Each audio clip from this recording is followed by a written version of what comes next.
Buenos días, Presidenta, su servidor Carlos Pozos de LM Noticias. Gracias por darme el uso del micrófono. No, sobre el tema, usted el día 2 de enero nos dijo aquí en este ejercicio de comunicación circular que nos iban a dar un reporte del Plan México. Usted acaba de decir efectivamente que este nuevo plan viene a reforzar el Plan México. La pregunta que no se hizo en ese momento es si el Plan México, al cumplir un año, alcanzó las metas de crecimiento y las metas de inversión. Ahorita que está el secretario de Hacienda, que nos pudiera dar esas cifras del Plan México en un año, bueno, ahorita ya un año, un mes, sobre cuáles han sido los resultados para nuestro país. El miércoles vamos a tener una reunión con… Ven que nos hemos reunido con grandes empresarios, ahora nos vamos a reunir con empresarios medianos y pequeños de todo el país. Coordina esa reunión el secretario de Economía. Ahí vamos a dar un adelanto de lo que hemos logrado en un año, qué bases pusimos y cómo vamos a seguir avanzando. Muy importante, con todo y las dificultades internacionales que se presentaron, pues México tuvo récord en inversión extranjera directa, tuvo un crecimiento distinto a lo que habían planteado todos los organismos financieros internacionales. El último trimestre crecimos más y se han puesto las bases para impulsar lo que propone el Plan México, que es la producción nacional, aumentar lo hecho en México. Aparte, pues, de todo lo que hicimos en Pemex y todo lo que desarrollamos. El miércoles presentamos estos avances y también presentamos algunos otros temas. Fíjense, este mes también vamos a presentar, aparte de todo esto, tenemos muchos planes para este año. Tenemos el plan de digitalización de la economía, que se use menos efectivo y se use más pagos digitales. Nafinsa también tiene nuevos instrumentos. Todo esto lo vamos a ir presentando y el miércoles presentamos avances del Plan México. A las 12 del día ahí en el Museo de Antropología. Cambiando de tema, Presidenta Coná, estuve en Zacatecas y el gobernador David Monreal presentó su Agenda 2026. Le envía un mensaje diciendo que Zacatecas está lista para ser el motor de la pacificación y además le dice que no está sola porque Zacatecas ayudará a la pacificación del país. Luego de que el año pasado Zacatecas tenía uno de los primeros lugares en delitos de alto impacto, ahora pues ha reducido drásticamente esas cifras y pues se encuentra más o menos como Yucatán.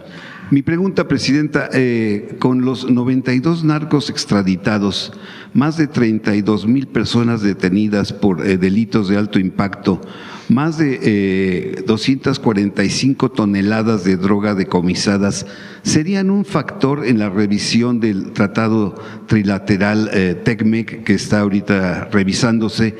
Y si usted se pronunciaría porque se amplíe el tratado 16 años y tener un tratado hasta el 2042. Bueno, un tema es la seguridad y otro tema es lo comercial. Son temas de la agenda bilateral con Estados Unidos y en el caso de lo comercial, pues trilateral también con Canadá. En seguridad vamos bien, hay disminución muy importante de los homicidios, que es pues lo que nos importa en el país, la disminución de los delitos y de la violencia en México, que vamos avanzando. Y en lo comercial también vamos bien. Este año pues se va a cerrar el tema del tratado, de la revisión, porque no es una renegociación, es una revisión solamente. Va muy avanzado, aún con todos las circunstancias que hoy el gobierno de los Estados Unidos ha planteado. ¿Se pronunciaría porque se amplíe 16 años y bueno, ya vamos a ver. También se va a presentar pronto, se hizo una consulta sobre el tratado Ya está listo el documento de esta consulta y también ya lo va a presentar pronto el secretario de Economía. Bien, en otro tema, Presidenta, ha trascendido en diversas denuncias en medios de comunicación en el norte del país que exponen una red de presunta extorsión, clausuras, acoso institucional y persecución judicial. En Nuevo León señalan directamente al alcalde de Monterrey, Adrián de la Garza, y a su hermano Filiberto de la Garza, que operan a través de un despacho jurídico de nombre de la Garza-Vega para ejecutar intentos de despojos y cobros de cuotas millonarias a cambio pues de no de no molestar a diversos giros comerciales. Lo más grave, Presidenta, es una presunta colusión con la Fiscalía de Justicia del Estado que encabeza el licenciado Javier Enrique Flores Saldívar. Se denuncia un aparato de justicia que se utiliza para fabricar delitos, carpetas de investigación en contra de empresarios que les hacen clausuras arbitrarias, cateos frecuentes y utilizan el encarcelamiento como una medida de represalia política, afectando incluso a directivos de medios de comunicación, Presidenta.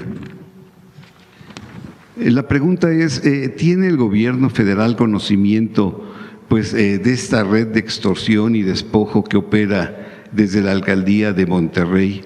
Y ante esta gravedad de hechos, ¿usted considera que es momento que la Fiscalía General de la República y la UIF investiguen la permanencia de la familia de la Garza y sus allegados en órganos de justicia? Esa sería la pregunta, Presidenta. No tenemos conocimiento y si alguien lo quiere denunciar en la Fiscalía General, pues que lo denuncie. Presidenta, el próximo jueves será un día histórico. Es el 5 de febrero, se cumple el 109 aniversario de la promulgación de nuestra Constitución Política de los Estados Unidos Mexicanos, la cual es la ley fundamental de nuestro país, pero también es histórico porque estarán 3 mujeres en este magno evento. Usted, como presidenta del Ejecutivo Federal, estará también la senadora Itzel, y estará también por Cámara de Diputados la diputada Kenia. Mi pregunta es saber si en su discurso usted quedará en el Teatro de la República e impulsará reformas prioritarias como es la reforma electoral y la reforma laboral de la semana de 40 horas, que beneficiará a 3.4 millones de trabajadores. ¿Será parte de su discurso? Vamos a hablar de las constituciones. Las constituciones en las más, las grandes cartas magnas, que fueron la de 1824, 1857 y 1917, fueron producto de 3 transformaciones: la independencia, la reforma y la Revolución Mexicana. Es la construcción de un pacto social a partir de una nueva visión. En el primer caso, una nación soberana; en el segundo, una nación republicana, con la separación de la Iglesia y el Estado, con garantías individuales; y en el tercer caso, grandes derechos sociales, laborales, reconocidos por la lucha de la revolución, recursos naturales de la nación y el sufragio efectivo no reelección, que es democracia. La cuarta transformación también ha tenido reformas fundamentales en la Constitución, porque el periodo neoliberal echó para atrás las reformas, muchas de las reformas que venían de la Revolución Mexicana, o la nueva Constitución, más que reformas. El neoliberalismo echó para atrás mucho de la Constitución del 17 y fueron reformas que venían de arriba para abajo. O sea, las otras fueron de abajo para arriba, fueron producto de movimientos populares. La independencia, la reforma, aunque con una dirigencia espectacular que fueron los grandes liberales mexicanos, y la revolución, que fue una revolución popular. El neoliberalismo fueron reformas de arriba para abajo, la mayoría en contra del pueblo de México. Y la Cuarta Transformación está recuperando, pues, y dotando a la Constitución, porque algunos nunca estuvieron, como los derechos plenos de los pueblos indígenas. Entonces, son reformas que, aunque no hubo una revolución violenta, sí hay una revolución pacífica. Hay un cambio muy importante que está ocurriendo en el país, y eso ha tenido cambios en la Constitución muy importantes. Entonces, de eso vamos a hablar en el discurso del 5 de febrero. Desde las mujeres en la Constitución hasta las reformas energéticas, las reformas fortaleciendo la soberanía del país, la reforma al Poder Judicial, el reconocimiento de los pueblos. Todo eso son producto de un movimiento que viene de abajo, no que se impone desde arriba. Entonces, es muy interesante la historia de México en ese sentido, y lo que vivimos en todo el periodo neoliberal. Entonces, de eso es el discurso del 5 de febrero. Gracias, Presidenta. Y finalmente, en este espacio usted ha comentado en días anteriores la disposición de México de ser un vehículo para generar un mejor diálogo entre Estados Unidos y Cuba. Pero no se le ha preguntado, Presidenta, si usted aceptaría ser mediadora directa entre Cuba y Estados Unidos para acabar con el bloque que se le ha impuesto a Cuba por 60 años y realizar una primera mesa de trabajo entre ambos países, entre el presidente Canel y el presidente Trump.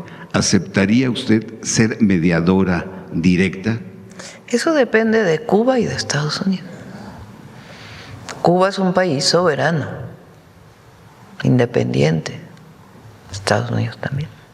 Pero México siempre ha puesto la mesa para poder atender cualquier conflicto en muchos momentos de su historia, y este no es la excepción.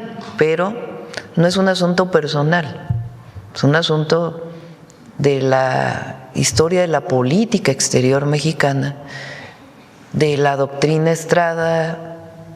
Es más, es una doctrina que viene desde Carranza, la doctrina Estrada, con Ortiz Rubio creo que es, ¿no? Y la política exterior de México histórica, que ha tenido sus momentos de mayor oscuridad y momentos de gran brillantez. Entonces, es parte de eso, pero nosotros defendemos la soberanía de los pueblos por constitución y por convicción. Entonces, no es un asunto de que uno quiera protagonizar, no, eso no es.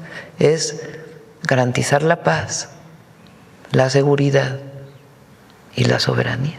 Pero ¿cuáles serían las señales que tendrían que dar el presidente? Bueno, pues tienen que venir de ellos, no de... Nosotros ya lo hemos dicho públicamente, en privado, pero pues ya depende de que se den las condiciones. Pero sí aceptaría usted. Bueno, no es un asunto personal. Y México, porque es México, no es la presidenta, es México. En la mejor historia de nuestra diplomacia y política exterior, siempre va a estar dispuesto a apoyar la soberanía de los pueblos y el diálogo para la solución pacífica de conflictos. Muchas gracias, Presidente. Sí. Bueno, vamos. ¿Quién más? Estoy viendo quién está por acá. Ya Sonora ya pasó mucho. Ya acabamos de ir a Sonora. A ver, compañero, ya creo que ya habías preguntado, ¿sí, verdad? Bueno, pero de todas maneras ya te di la palabra. Muchas gracias. Muchas gracias, presidenta. Manuel Galetzi Ramírez, de Sin Línea y El Político en las Redes. Preguntarle al secretario Amador si ya hay cercanía de empresarios interesados en este plan que van a presentar y con qué perspectiva de crecimiento económico partiría, y se les está preguntando o anunciando que podría realizarse las inversiones. Vicepresidenta, como mencionó el director de Banobras y la subsecretaria Bonilla, una buena parte de estos esquemas son esquemas ya conocidos. Por ejemplo, el esquema del financiamiento de las compras de las plantas de Iberdrola fue financiada en distintas etapas, por ejemplo, por Afores, a través de distintas emisiones. Entonces, lo que estamos haciendo es, en una parte, digamos, tomar instrumentos ya conocidos por empresarios, por los mercados, incorporarlos en esta nueva estructura. En conversaciones también con la Asociación de Bancos de México, con miembros de los mercados de capitales, con empresarios, se ha bosquejado, se ha sondeado, y estamos seguros que vamos a poder conseguir el financiamiento bajo condiciones muy adecuadas. Este año, por ejemplo, en el año 25 hubo una serie de operaciones para Pemex. Este año hubo una ya para la CFE, donde hay una muestra muy importante de aceptación de la estrategia, de la política económica de la administración de la presidenta Sheinbaum. Hemos tenido muy buenos resultados en las emisiones internacionales. Entonces, todo este paquete y distintas estructuras van a gozar seguramente de un financiamiento en condiciones muy ventajosas para el país. ¿Y la perspectiva de crecimiento, secretario, con qué partiríamos? A ver, estamos añadiendo 722 mil millones, es casi 2 puntos adicionales del PIB al crecimiento esperado. Entonces, nuestra perspectiva de crecimiento podría estar entre 2,5% y 3% para este ejercicio, digamos, en caso, y la intención es empezar desde muy temprano para que pueda tener un impacto durante el año calendario. Secretario, igual aprovechando, supimos que hubo un incremento en el IEPS. Quisiera ver si usted ya tiene algún reporte, una vez que finalizó el primer mes del año, de cuánto ha generado.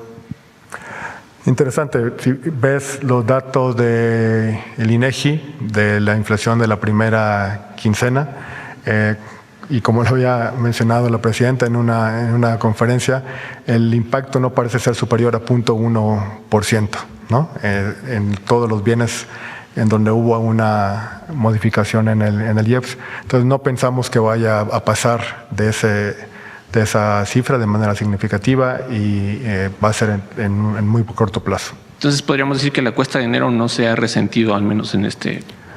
El dato de inflación fue bastante bueno. Los componentes del dato de inflación han sido bastante buenos. De hecho, son ya 6 meses dentro del intervalo de variabilidad del Banco de México para la inflación. Incluso la inflación de servicios, que había mostrado cierta persistencia, ha estado reduciéndose en las últimas quincenas. No hubo modificaciones en los precios de los combustibles. Entonces, creo que tenemos una buena perspectiva para inflación en el corto plazo. Gracias, secretario. Presidenta. Se licitan los proyectos, o sea, no es. A veces hay se llaman ofertas, ¿cómo? Solicitadas, pero se licitan, o sea, se van a licitar los proyectos, no es que haya alguien interesado ya, sino que se licitan. Ahí donde no hay, pues se busca la inversión. En algunos casos en donde es la inversión mixta, y todo lo demás se licita de manera transparente. Cambiando un poco de tema, ayer mencionaba que se va a reforzar pues las leyes para combatir la corrupción. En particular, en un caso de Aguascalientes, hablando ahorita de las inversiones público-privadas, en 2019 Next Energy generó una inversión supuestamente para dotar de energía en Aguascalientes, el municipio, en ese entonces gobernada por la actual gobernadora María Teresa. A la fecha se siguen pagando millones de pesos e incluso senadores y legisladores de Morena y PT han pedido que ese caso se atraiga a la Fiscalía. Yo quisiera preguntarle si este reforzamiento en el combate a la corrupción también incluirá, pues ahorita que usted misma hacía referencia a estas inversiones que desde luego generan mucha corrupción y esquemas opacos, si este tipo de casos podría traerse o pedirle a la Fiscalía que los atraiga y si se le va a dar una solución, porque en este caso en particular el dueño de esta empresa incluso ya fue procesado. Entonces quisiera preguntarle cómo se atenderían este tipo de casos de inversiones público-privadas en el afán de reforzar el combate a la corrupción. Algo muy importante es que no tendríamos la recaudación que tuvimos el año pasado, 2025, de cerca de 400,000 millones de pesos más que en 2024, si hubiera corrupción. No estaríamos este año con la cantidad de apoyos a la gente a través de los programas de bienestar si hubiera corrupción. ¿Dónde se iba ese dinero antes? ¿Por qué no se cobraban los impuestos? Pues porque había muchísima colusión. Si lo principal de la transformación es romper el vínculo entre el poder económico y el poder político, y los empresarios que cumplan su función, la iniciativa privada que cumpla su función y el gobierno que cumpla su función, que para nosotros una función esencial pues es atender a quien más lo necesita, atender al país atendiendo a quien más lo necesita. Entonces eso es algo fundamental. Ahora, ¿a qué me refería ayer? Hay muchos casos, por ejemplo este que presenta, que la Auditoría Superior de la Federación tiene que revisar. Entonces tiene que fortalecerse la auditoría para poder revisar los recursos federales que se van a los estados. Otros casos del pasado que la Fiscalía pues tendrá que revisar, es una cuestión de la Fiscalía. Pero hay otros que son la vida cotidiana de las personas, que si en una ventanilla alguien pidió dinero, que si un policía todavía en algún lado pide dinero.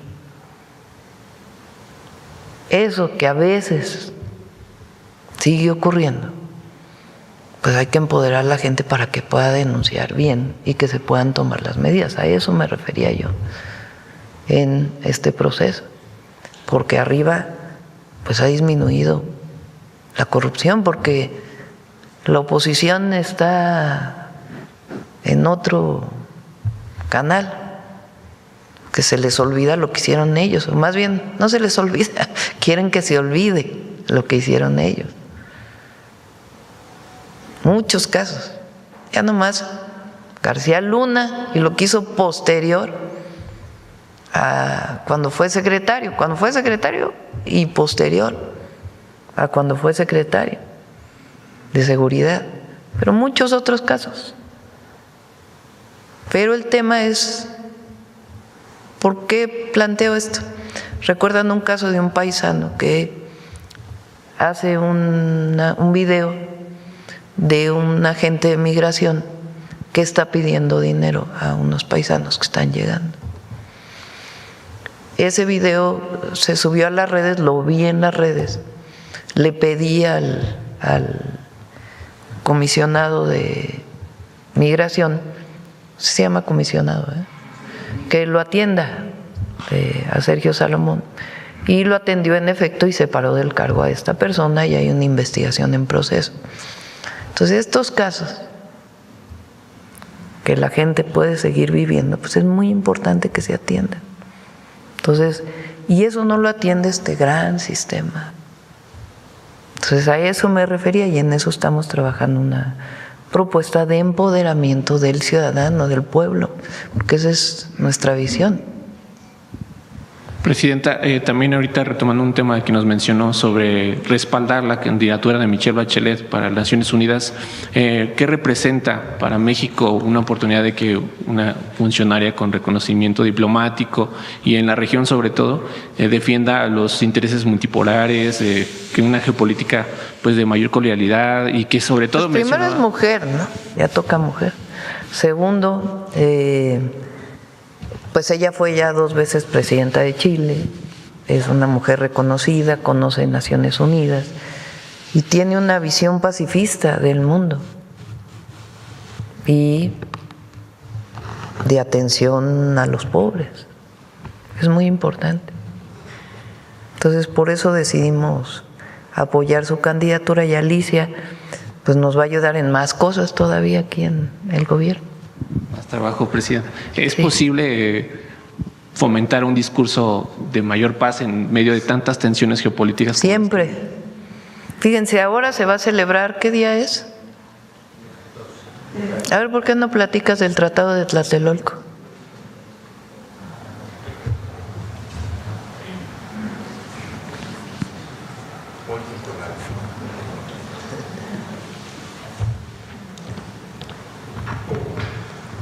Con su permiso, Presidenta, buenos días a todos y a todos. De manera muy sintética, el 14 de febrero de este año vamos a conmemorar el 69 aniversario de la firma del Tratado de Tlatelolco.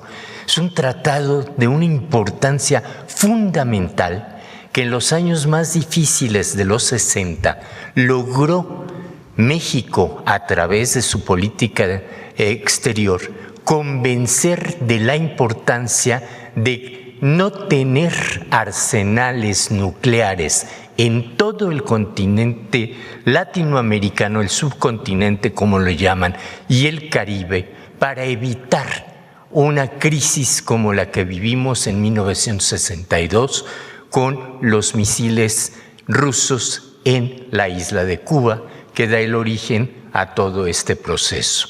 La importancia del Tratado de Tlatelolco es reconocida en todo el mundo como la gran acción a favor de la paz de los pueblos, y en ese contexto la presidenta nos ha ordenado de conmemorar esta aportación real, constante, del pacifismo de la política exterior mexicana a lo largo de los años. Más que los misiles rusos era el conflicto de Estados Unidos. Exacto. Recordar, como me está diciendo muy atinadamente, como siempre la presidenta, era un conflicto entre Cuba y los Estados Unidos. Y ese conflicto entre Cuba y los Estados Unidos, México logra proponer ante el mundo una opción que fue la desnuclearización de los países latinoamericanos y del Caribe, para evitar que fuese ese un riesgo de posibles incursiones de Estados Unidos o de cualquier otra potencia en nuestro territorio. Era la llamada época de la Guerra Fría, los 60, después de la Segunda Guerra Mundial. El debate principal, digamos, en el mundo, el conflicto principal, pues era la entonces Unión Soviética y Estados Unidos. Y durante mucho tiempo, porque proliferaron entonces las armas nucleares en todo el planeta, y particularmente en la Unión Soviética y en Estados Unidos, como un mecanismo de defensa, se decía, que ustedes saben pues que es la bomba más destructiva de todas, la que usa la energía nuclear, que solamente se ha usado 2 veces en Japón. Esta crisis de los misiles que se le llamó entre Cuba y Estados Unidos, estaba el presidente Kennedy, en realidad era una amenaza de Estados Unidos hacia la isla, con Kennedy, de supuestamente había misiles en Cuba y Estados Unidos estuvo a punto de lanzar misiles nucleares a la isla. Y entonces México juega un papel muy importante. García Robles era el secretario de Relaciones Exteriores y logra, por eso le dan el Premio Nobel de la Paz, o sea, es impulsor de manera muy importante para que América Latina y el Caribe sean libres de armas nucleares, de tal manera que nunca esté el tema en América Latina y el Caribe de un conflicto nuclear. Entonces, ningún país de América Latina y el Caribe construye armas nucleares, ninguno, a diferencia de otros. Y eso se logra con el llamado Tratado de Tlatelolco, que es una de las tantas virtudes de la política exterior mexicana.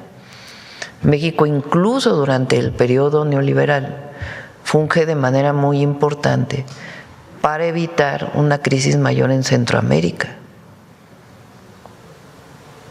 en la participación de Estados Unidos en Nicaragua, en El Salvador.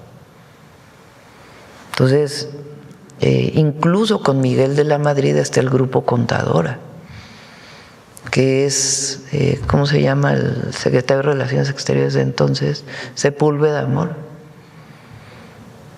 que juega un papel muy importante para que en la isla de Contadora se den pláticas para poder llegar a la construcción de la paz, incluso en esos momentos. Entonces, México va a seguir jugando siempre el papel de construcción de la paz en el mundo, de soberanía, de defensa de la soberanía de los pueblos, siempre, porque así lo hacemos por convicción y por constitución, y de no intervención. Entonces, Presidenta, a lo mejor para entender, sería una de las peticiones principales a la candidatura de Michelle Bachelet que termine definitivamente con el bloqueo de Estados Unidos a Cuba, a lo mejor. Bueno, eso ya se votó en Naciones Unidas. La mayoría ha votado en Naciones Unidas, solo 2 países no lo han aprobado, Estados Unidos e Israel. Entonces, hay una mayoría que dice que debe terminar el bloqueo, que no se nos debe olvidar la situación de Cuba por el bloqueo.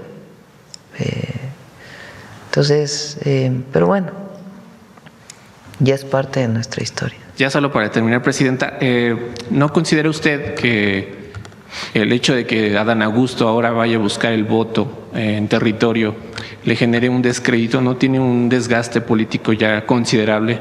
Todo esto derivado de todas las investigaciones en las que, sin pruebas o no, se le ha vinculado. ¿No considera usted pues que ¿cuáles investigaciones? Pues, o sea, han salido notas periodísticas, pero no hay, que yo sepa, y en todo caso que diga la Fiscalía si hay investigaciones. Bueno, él toma la decisión de dejar la coordinación del Senado y pues va a ayudar ahí en el territorio. no tiene un desgaste entonces político, digamos. Pues eso lo tiene que evaluar la gente, lo tiene que decir la gente.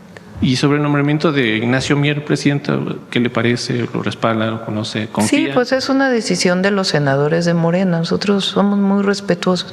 Y además quiero agradecer a los senadores y a los diputados del movimiento, porque es Morena, PT, Verde.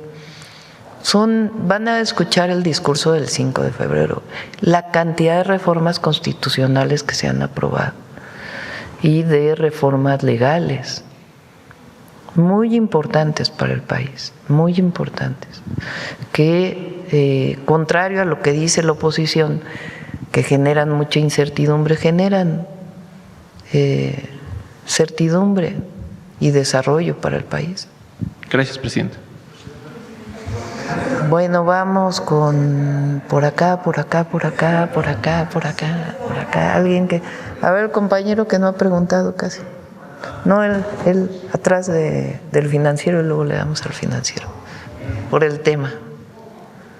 Sí, el compañero de saco gris y... Es que no sé cómo te llamas, discúlpame. Gracias, Presidenta. Buenos días. Soy Agustín Velasco de de Uno TV. Justo con este asunto del Sistema Nacional Anticorrupción, Presidenta, una de las últimas acciones que llevó a cabo la Presidenta del Comité Ciudadano de este sistema fue una solicitud para que el Senado de la República investigara estas denuncias por ingresos irregulares del senador Adán Augusto López Hernández, la expresidenta de este comité, que ya terminó sus funciones el pasado 28 de enero. Ha dicho que esta solicitud que se hizo desde el Sistema Nacional ni siquiera ha tenido el acuse de recibido en el Senado de la República. Esto que dice usted ahora, Presidenta, de que usted sepa que no hay una investigación, ¿qué quiere decir? La Secretaría Anticorrupción no le ha informado si hay alguna investigación. Esto quiere decir también que el ahora ex coordinador de la bancada de Morena en el Senado está exonerado de estas investigaciones por corrupción. A ver, yo creo que hay que informarse bien. La Secretaría de Anticorrupción y Buen Gobierno investiga casos dentro del Gobierno de México, previos ahora. No tiene la Secretaría ninguna denuncia, ninguna. Si hay alguien que quiere presentar una denuncia, pues que la presente, pero no tiene ninguna denuncia. La Fiscalía, hasta donde nosotros sabemos, y si no que la fiscal lo mencione, tampoco tiene ninguna investigación.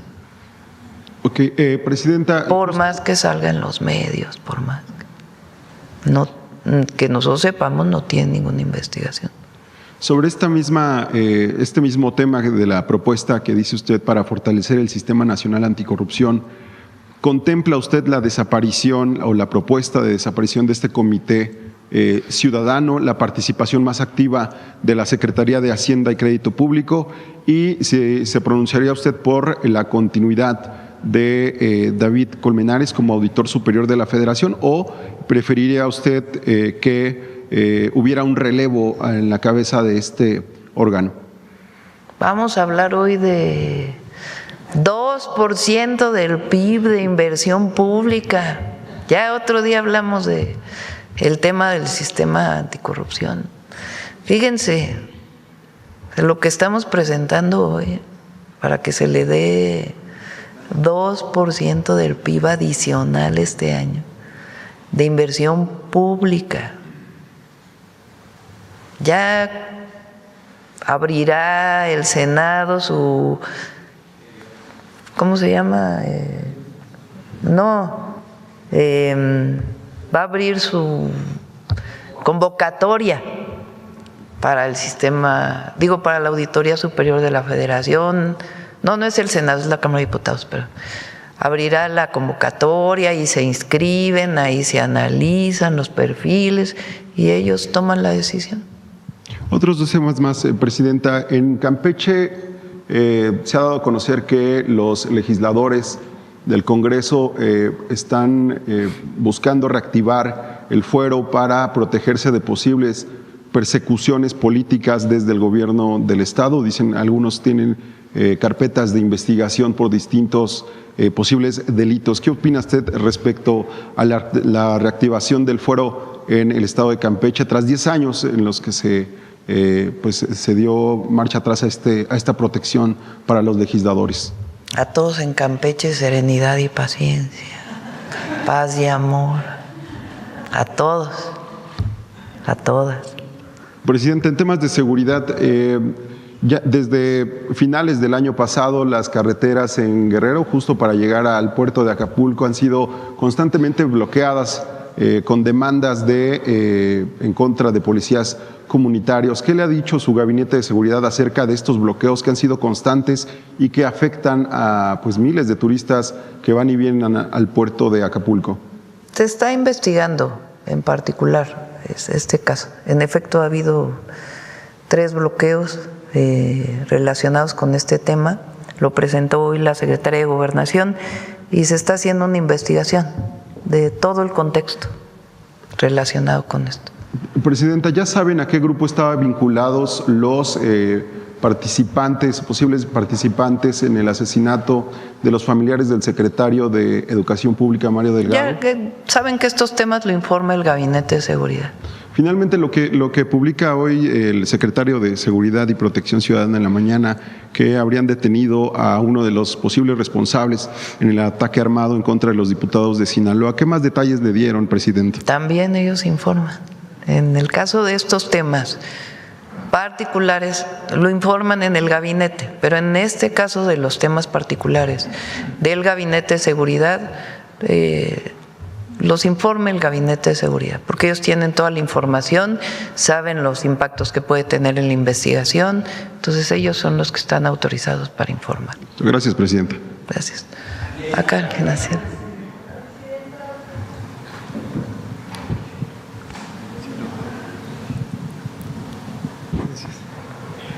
Gracias, doctora. Buenos días. Eduardo Ortega, del periódico El Financiero. Si me permite preguntarle al secretario de Hacienda, entiendo que para este año había una estimación de entre 1.8 y 2.8% de crecimiento económico. Entonces, como usted menciona, esto pasaría de 2.5 a 3. Para la anterior estimación, digamos, la estimación puntual era de 2.3. No sé si ahorita tiene una estimación puntual de cuánto sería.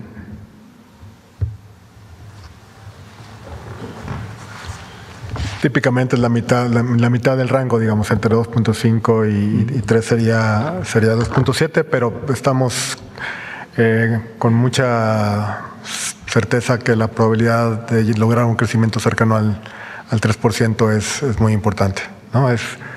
Son 2 puntos porcentuales adicionales en inversión nada más, ¿no? Entonces, la idea es concretar de manera precisa esta inversión y debería acercarnos al 3%.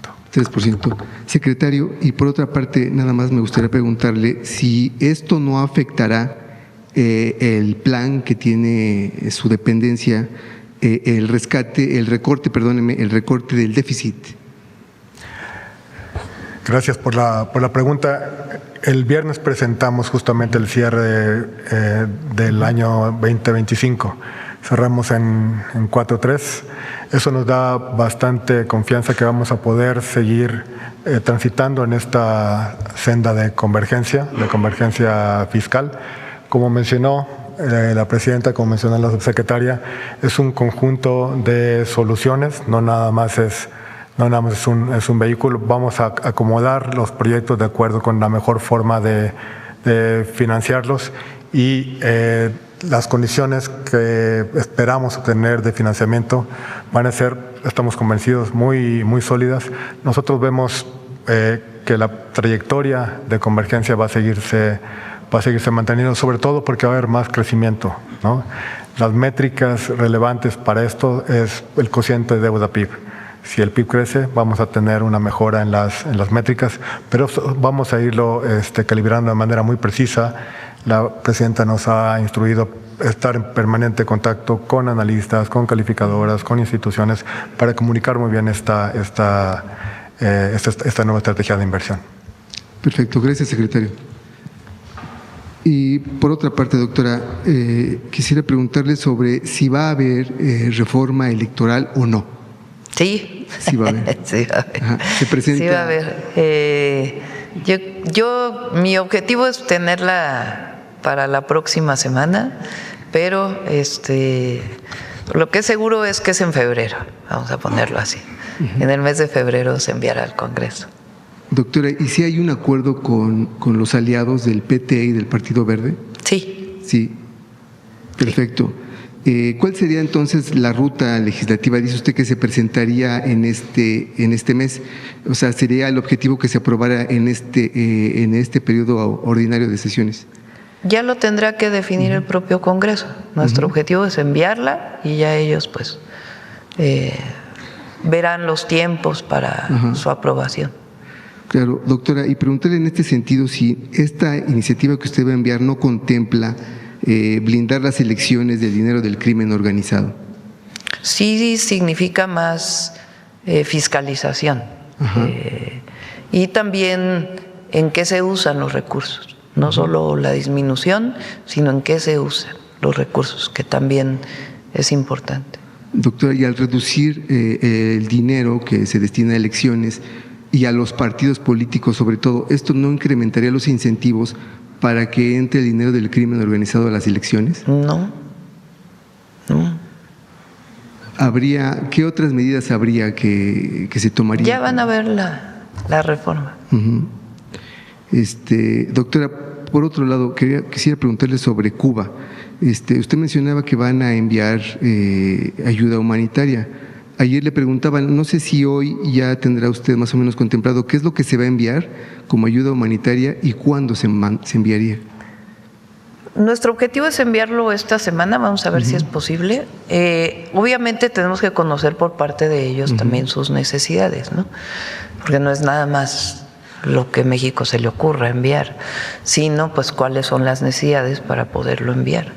Entonces, va a ser muy transparente y lo vamos a informar adecuadamente. ¿Usted considera que esto no generaría un poco más de, digamos, de tensiones con el gobierno de Estados Unidos? No. ¿No? No. ¿No debería? No. Y finalmente, doctora, yo tenía una pregunta en el tintero desde que el primer ministro de Canadá dio su discurso en Davos. Usted mencionó que le había parecido un buen discurso. Entonces a mí lo que me gustaría preguntarle, ¿qué fue lo que le agradó y en qué cosas está de acuerdo de lo que el primer ministro Carney mencionó en Davos? Yo creo que es muy importante lo que nosotros establecemos en nuestra Constitución, que es la igualdad de los estados. Puede ser un país muy pequeñito, que tenga un PIB muy pequeño y que tenga muy poca población, pero es una nación. Y en términos de la política internacional, pues un país muy grande, con mucha riqueza, pues está al mismo. En términos de la política internacional, eso se llama el multilateralismo. Los estados son iguales, las naciones son iguales, votan igual. Claro, en el Consejo de Seguridad hay quien tiene veto, pero eso es importante recuperarlo. Lo que significa la soberanía de las naciones y la igualdad de las naciones y los estados del mundo. Creo que eso se tocó en el tema para no entrar en mucha polémica. Claro. A mí me gustaría preguntar en específico de una frase que él menciona acerca de, él dice que es un nuevo orden, ¿no? Que más bien está basado en la ruptura y no en una transición. Y dice una frase: si no estamos en la mesa de negociaciones, seremos el plato principal. ¿Qué piensa usted de eso? En lo que me referí, para no entrar a más debate. Yo creo que en la relación de México, en particular, con todos los países del mundo, nuestro objetivo es igualdad y defensa de las soberanías. En nuestra relación con Estados Unidos lo que hemos pedido siempre es respeto a nuestra soberanía, a nuestro territorio, a la manera en que los mexicanos y mexicanas hemos decidido gobernarnos. Y por más tensión que haya habido, ha habido respeto. Entonces, eso es lo que queremos mantener, respeto entre las naciones. Gracias, doctora. Vamos. A ver, Nancy, que anda por aquí. Gracias, presidenta. Buenos días. Todavía hay tiempo. Buenos días a todas y a todos. Nancy Flores, de la revista Contralínea. Presidenta, hace unas semanas le consulté sobre los fideicomisos que tiene todavía el gobierno federal y a propósito de estos informes que presenta la Secretaría de Hacienda al Congreso de la Unión cada trimestre, ya se presentó el del cuarto trimestre de 2025 y al cierre del año pasado se informa que hay registrados 155 fondos y fideicomisos con un saldo de 610,000 5,000 millones de pesos. 25 de ellos concentran el 92.8%, es decir, 566,000 millones de pesos. En aquella ocasión usted me indicó que se revisaría, pero también que hay algunos que son muy importantes y en efecto hay muchos de estabilización, pero también hay otros como el Fondo de Participación de Riesgos 11,480 de Nacional Financiera, que se utiliza para compartir el riesgo con la banca privada que da créditos a empresas privadas. Es decir, si alguna empresa o compañía privada no paga esos créditos, el pueblo rescata a esas empresas, es decir, se paga ese crédito con ese recurso. Preguntar si la Secretaría de Hacienda tiene un avance de esa revisión, si se va a tomar en cuenta pues la extinción de algunos de ellos o si se va a dar algún informe.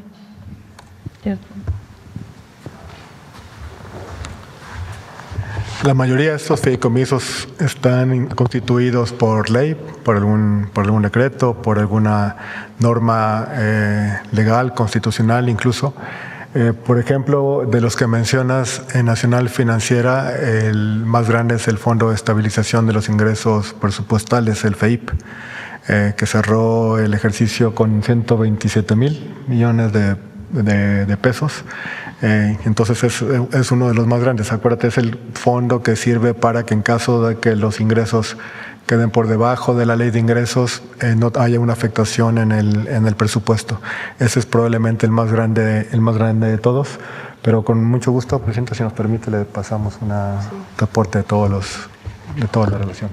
La parte de capital de riesgo de Nafinsa, desde el sexenio anterior del presidente López Obrador, antes se usaba para las grandes empresas, como si los grandes empresarios necesitaran un apoyo de Nafinsa, pues no.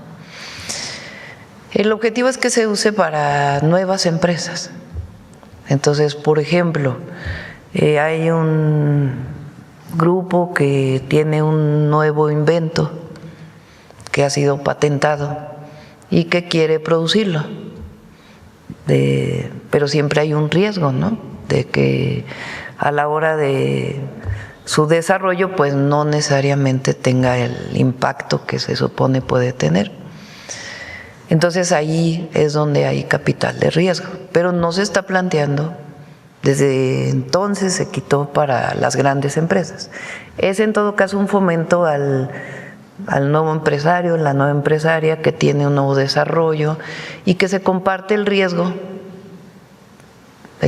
para pues garantizar de alguna manera que haya tasas adecuadas de los préstamos que se dan, ¿no? Entonces está en ese marco, no está en ningún marco de apoyo a los grandes empresarios.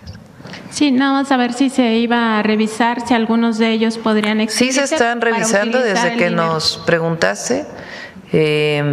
La mayoría están en la condición en la que dice Edgar, pero de todas maneras se están revisando todos para ver si todavía hay recursos ahí que puedan ser utilizados para el desarrollo y que no estén guardados para algún privilegio, que era lo que antes ocurría.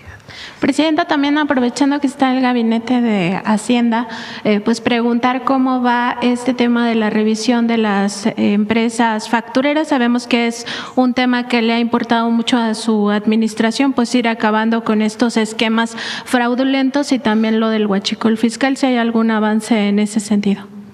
No está aquí el SAT, no vino ni ingresos ni el SAT, pero te lo debemos a todos, para una presentación particular de cómo son los mecanismos, tanto de Secretaría de Energía como de el SAT, para el tema del huachicol y el SAT, y también está trabajando con la Fiscalía General de la República.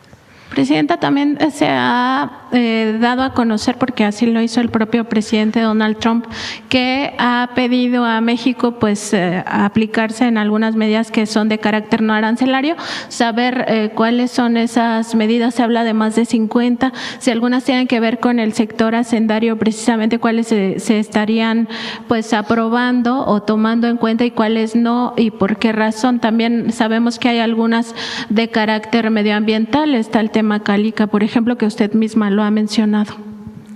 Son 54 que lleva pues ya tiempo trabajándose, varios meses, ya prácticamente todos están saldados. Y hay algunos que no se puede hacer exactamente lo que ellos dicen. Por ejemplo, el tema de que ellos decían, se están poniendo barreras al sector eléctrico. Entonces decíamos, bueno, pues no. Sencillamente, pues hay una nueva constitución, hay una nueva ley que establece 54-46, hay 46% de oportunidad para inversión del privado. Está el tema en efecto de Vulcan, se llama, que es el área donde tenía una mina explotación, que el presidente López, que se excedieron en el impacto ambiental que tenían, se explotó de más, se declaró área natural protegida, ellos tienen una controversia relacionada con el tratado y se está buscando algún mecanismo, si hay una solución, que pudieran explotar en otro lugar que no sea área natural, con todos los criterios ambientales establecidos, que esa zona que finalmente es de su propiedad se pueda dedicar a otros temas, un puerto que ellos tienen que pueda tener otros usos. Entonces está en ese trabajo, todavía no hay un acuerdo en esa perspectiva. Hay otros temas que tendrían que ver con… ¿qué otros temas hay ahí en los 54? Que los…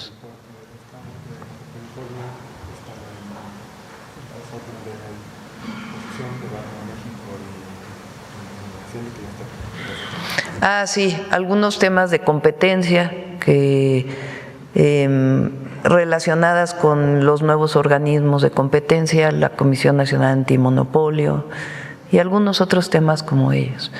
Pero se puede hacer una exposición, lo lleva todo la coordinación la Secretaría de Economía, pero nunca cedemos en nada que consideramos pues que vulneran ni nuestra soberanía, ni nuestras leyes, ni nuestro proyecto.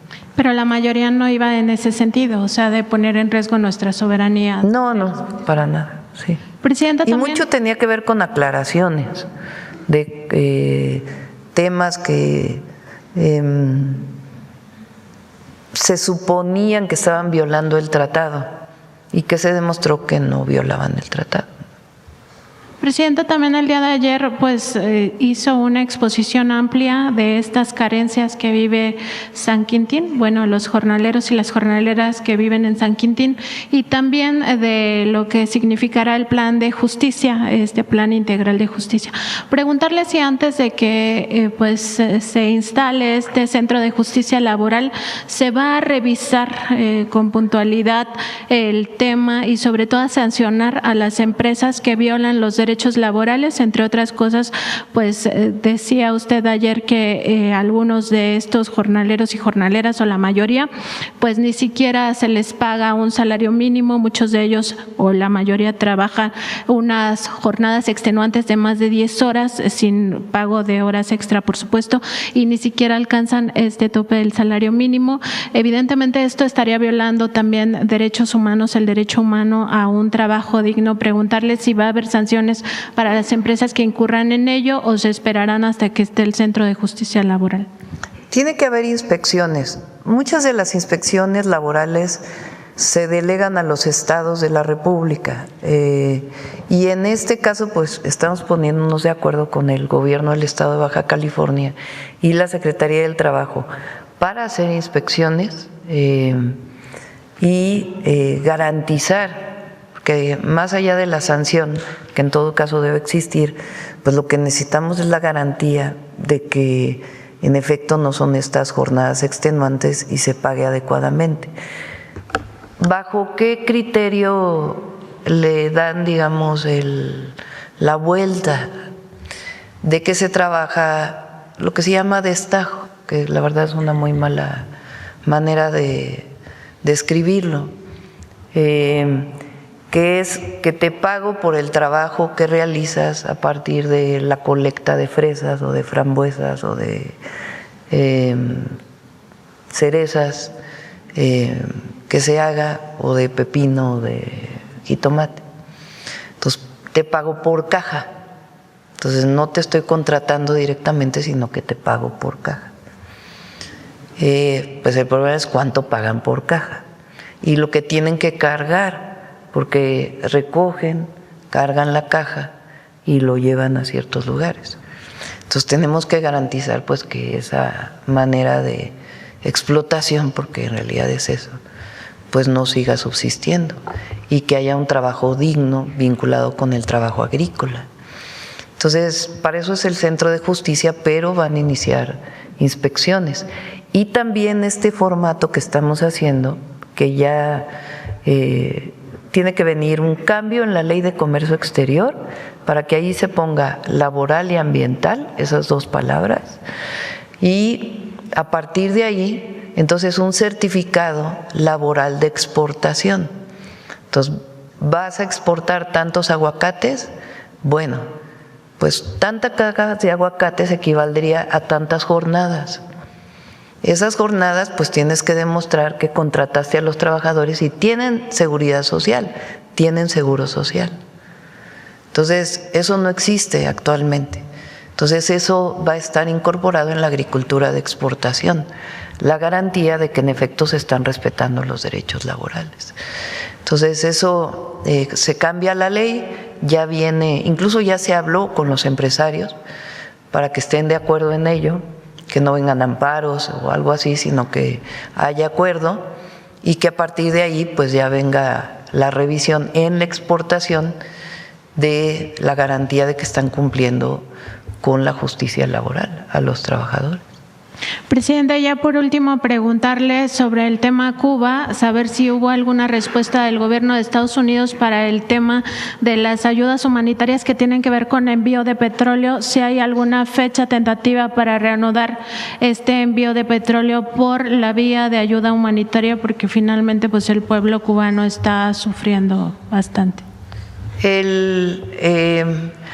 Algo que es importante que ustedes sepan es que Cuba tiene comercio con muchos países. No es porque la oposición ha querido, ahora ¿no? México es el único país. No, España tiene inversiones, tiene comercio. Muchos países tienen comercio con la isla, o sea, no.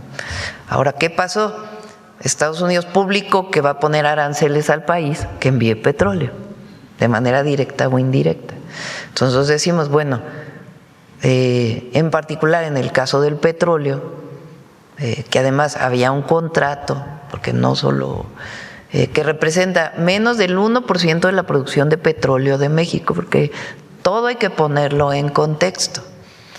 Pero en el caso del petróleo, que sí lo necesita la isla, pues estamos viendo los alcances de ello y estamos usando todas las vías diplomáticas. Aún no hay un acuerdo en este sentido, pero buscamos pues que haya sensibilidad, sobre todo pues por el apoyo al pueblo cubano.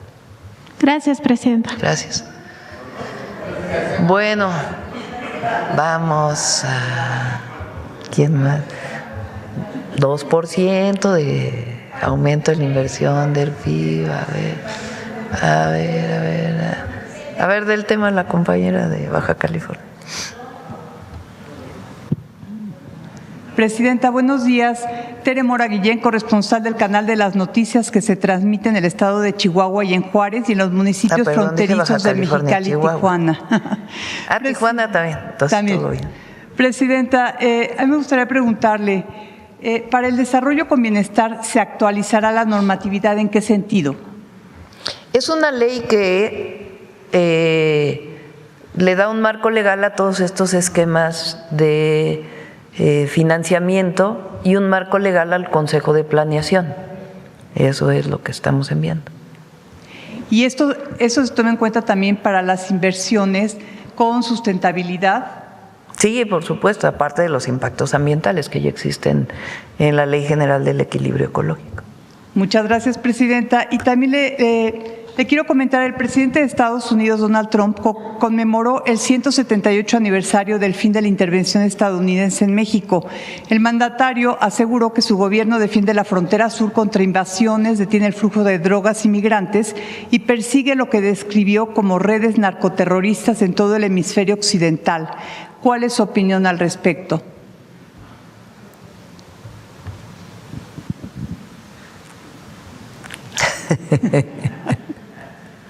Ya saben cuál es mi opinión. No somos Santana.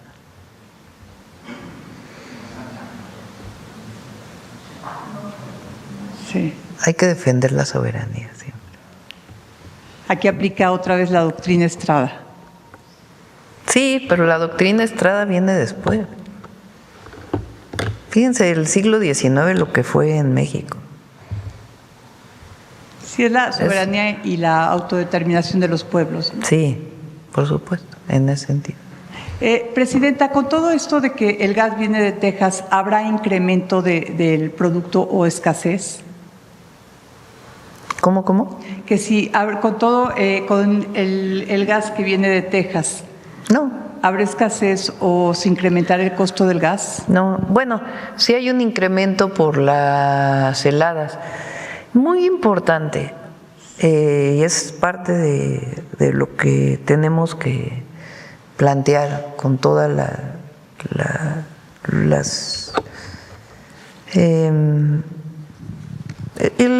defensa de la soberanía es muy amplia. Una de ellas es la soberanía energética. Nosotros dependemos al menos 75% del gas que consumimos viene de Estados Unidos. Ya la mayor parte de la gasolina la producimos aquí gracias al mejoramiento de todas las refinerías y de la construcción de la refinería Dos Bocas y la compra de la refinería Deer Park. Son 8 refinerías ya mexicanas de Pemex, que ya ven todo lo que decía, ¿no? ¿Y para qué se invierte en refinación? Y, bueno, hoy estamos produciendo prácticamente toda la gasolina y diésel que se consume, y además es de buena calidad, es de bajo contenido de azufre, porque ya tiene las coquizadoras. Falta una parte de la de Tula, pero ya poco, y una parte de la de Salina Cruz. Pero el esfuerzo que se hizo en el gobierno del presidente López Obrador para garantizar la soberanía energética es muy importante. México tiene que avanzar también en el tema del gas y las fuentes renovables de energía que nos permiten que se produzca aquí lo que se consume aquí, por lo menos en un porcentaje mayor que el que tenemos ahora. Eso es fundamental. Y esa es parte de lo que vamos a presentar este mes, muy importante, siempre buscando una producción sustentable, siempre buscando una producción sustentable. Entonces, en el marco de tu otra pregunta y de esta, sí, la soberanía tiene que ver con el artículo 39. A ver, pon el artículo 39 constitucional. Eso viene desde los sentimientos de la nación de Morelos. La soberanía reside en el pueblo y solo en el pueblo. La soberanía nacional reside esencial y originalmente en el pueblo. Todo poder público dimana del pueblo, ahora ya hasta el poder judicial, y se instituye para beneficio de este. No todos los países tienen esto en su constitución. El pueblo tiene en todo tiempo el inalienable derecho de alterar o modificar la forma de su gobierno. El pueblo.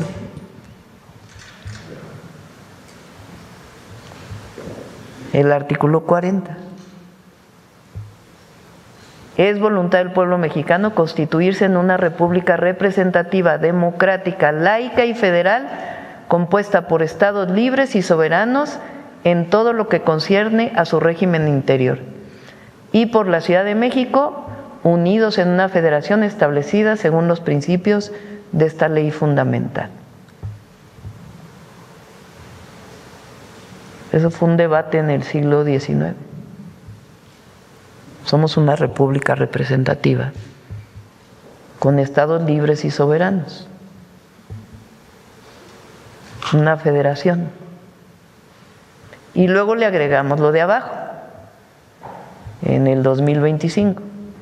El pueblo de México bajo ninguna circunstancia aceptará intervenciones, intromisiones o cualquier otro acto desde el extranjero que sea lesivo de su integridad, independencia y soberanía de la nación, tales como golpes de Estado, injerencias en elecciones o la violación del territorio mexicano, sea hasta por tierra, agua, mar o espacio aéreo. Así está definida la soberanía. Ahora, si nos vamos al 28, vete al 28.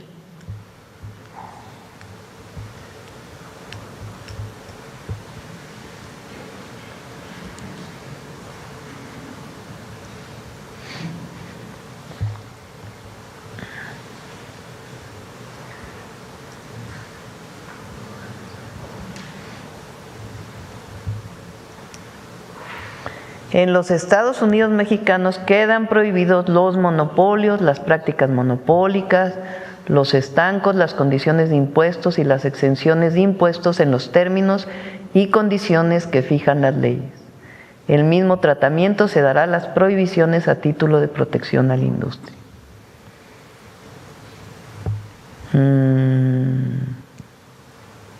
No constituirán monopolios las funciones que el Estado ejerza de manera exclusiva en las siguientes áreas estratégicas: correos, telégrafos, radiotelegrafía, minerales radioactivos, litio y generación de energía nuclear, el servicio de Internet que provee el Estado, la planeación y el control del sistema eléctrico nacional, cuyos objetivos serán preservar la seguridad y autosuficiencia energética de la nación y proveer al pueblo de la electricidad al menor precio posible, evitando el lucro para garantizar la seguridad nacional y soberanía a través de la empresa pública del Estado que se establezca, así como el servicio público de transmisión y distribución de energía eléctrica, y la exploración y extracción del petróleo y de los demás hidrocarburos, en los términos de los párrafos 6º y 7º del artículo 27 de esta Constitución, respectivamente, así como las actividades que realicen las empresas públicas del Estado y las que expresamente señalen las leyes que expida el Congreso de la Unión. Ahí. Arriba y abajo, eso viene de la Cuarta Transformación, que se quitaron muchas de estas cosas. Así es. Entonces, esa es una visión soberana de la patria. Sí, claro. Presidenta, muchas gracias. Y por último, le preguntaría, en estos pagos que se han hecho a Estados Unidos por concepto del Tratado de Aguas, el abasto de agua potable en la ciudad de Monterrey se está poniendo en riesgo. Funcionarios de Conagua han solicitado desfogar 100 millones de metros cúbicos de la presa Marte R. Gómez, conocida como El Azúcar, que se ubica en la cuenca del río San Juan, y el envío se concretará en los próximos días. ¿Qué acciones paralelas lleva a cabo la Secretaría de Agricultura con los campesinos y Conagua con los gobiernos de Tamaulipas y Nuevo León? Nuevo León no tiene problema. En todo caso es Tamaulipas y estamos trabajando en varios temas con Tamaulipas. No se ha puesto en riesgo a nadie, pero en particular quien puede llegar a tener problemas, que de por sí ya los tiene, es Tamaulipas. Ahí no quiero adelantar algunas acciones que vamos a desarrollar porque tienen que hablarse bien con todos, con los gobiernos de los estados, pero sí estamos trabajando en varios temas. Y entre otros, uno muy importante es la tecnificación del riego agrícola, porque con menos agua se siembra la misma cantidad de tierra.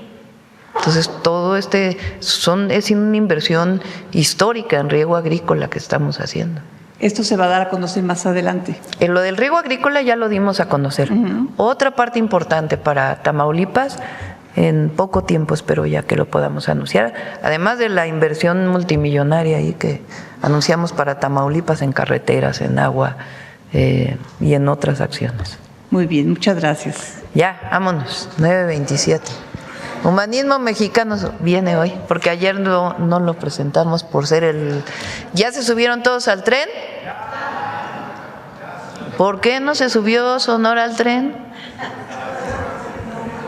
Vete hoy a dar una vuelta. Miren, la estación observatorio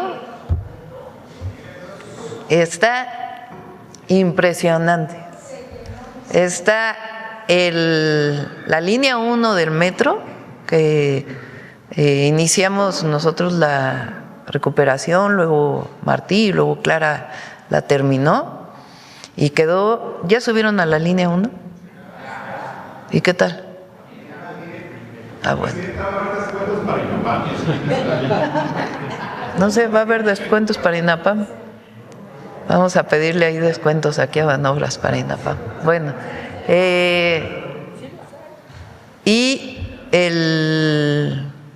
no, para el metro sí, pero para el insurgente. Bueno, esa estación de observatorio es muy grande. Todavía quedan algunos trabajos que hay que hacer alrededor, pero la verdad sí está. Yo me quedé con el ojo cuadrado. Vayan al tren, la verdad está muy bonito, muy bonito. El puente atirantado. A ver, pon el puente atirantado. Ahorita te doy la palabra para el humanismo. Se superllenó. Miren, vean el puente atirantado. Y ahí a un lado está la cuarta sección del bosque, que tiene la Cineteca, la Bodega Nacional, la Escuela de Artes, el cablebús que llega, la Universidad de la Salud.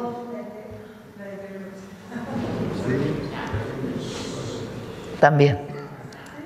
Pero miren qué bonito quedó. Muy, muy bonito. Bueno, adelante, vamos con Humanismo Mexicano. Hoy no, mañana. A las 12 es la reunión. Va a ser, no es aquí.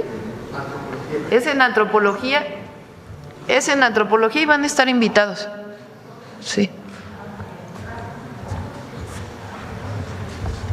Con su permiso, Presidenta, muy buenos días. Es un honor estar nuevamente aquí con ustedes. Una constitución es la base sobre la que se construye, sobre la que se constituye una nación.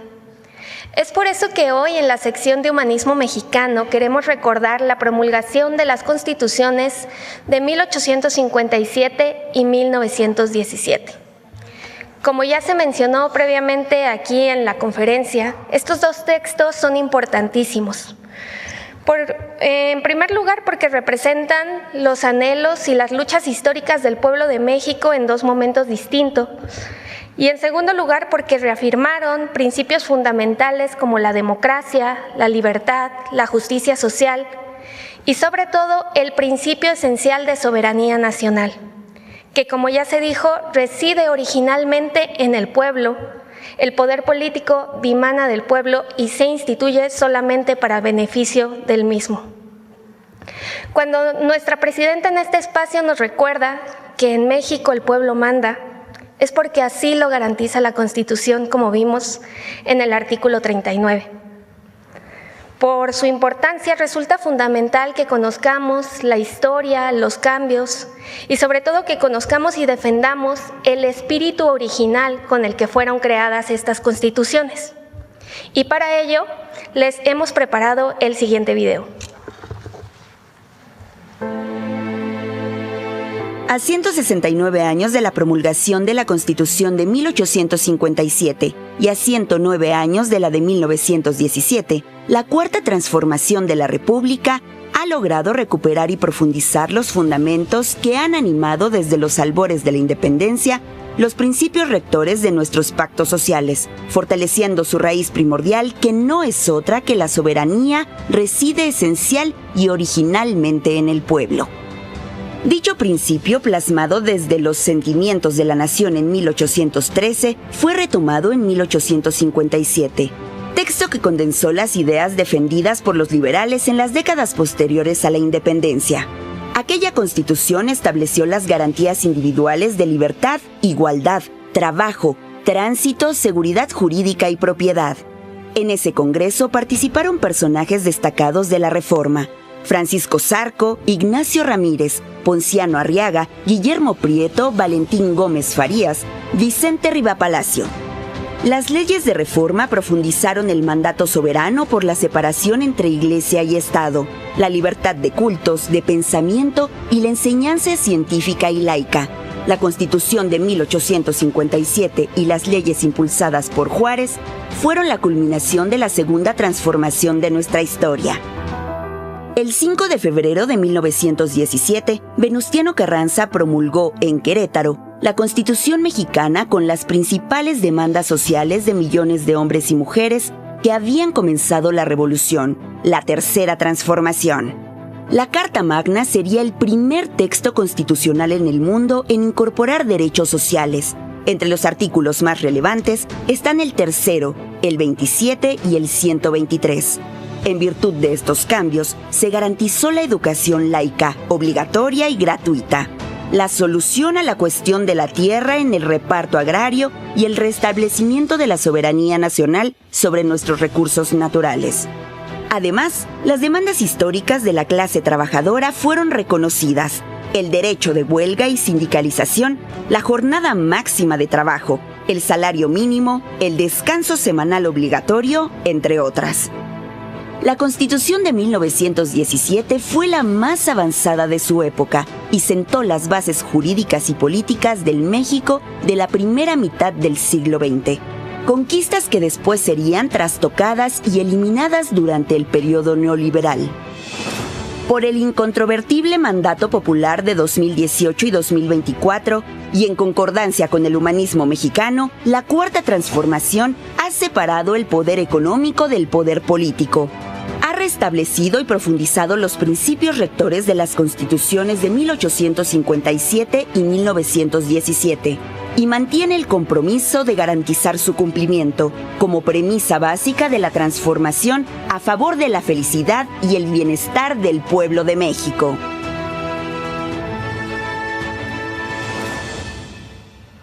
Muchas gracias, con permiso. Gracias.